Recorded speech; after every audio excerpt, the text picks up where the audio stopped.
Sosok Mesa, maling di Wajo viral BAB saat ditangkap, buat polisi tutup hidung. Sosok Mesa, 40, maling handphone yang viral lantaran buang air besar, bab dalam celana ketika ditangkap tengah menjadi sorotan.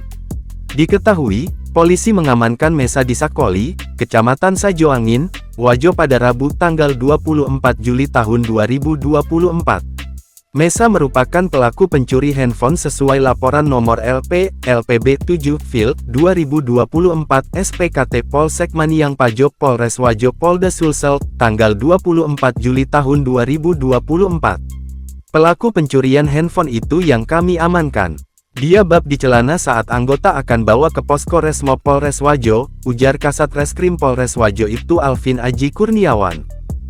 Alvin mengatakan, pelaku mencuri handphone di Puskesmas Maniang Pajo, Dusun Salo 2, Desa Matirowali, Kecamatan Maniang Pajo pada Sabtu tanggal 27 April tahun 2024 lalu.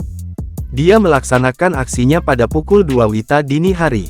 Pelaku mencuri handphone milik pegawai puskesmas yang tengah istirahat, katanya. Dikutip dari Tribun Jambi, Senin tanggal 29 Juli tahun 2024 dari video viral yang berdurasi 27 detik tersebut tampak pelaku menggunakan baju merah duduk paling belakang di mobil. Sementara semua personel Resmob Polres Wajo tampak membuka kaca mobil dan mengeluarkan kepala. Ada juga yang menutup hidung dengan baju. Setelah diselidiki, ternyata bau tersebut berasal dari pelaku yang buang air besar BAB di celananya. Salah satu anggota tim reserse yang duduk tepat di sebelah pelaku tidak tahan dengan bau tidak sedap dari pelaku yang BAB di celananya. Anggota reserse tersebut bahkan sampai menutup hidungnya dengan kaos hitam yang ia kenakan.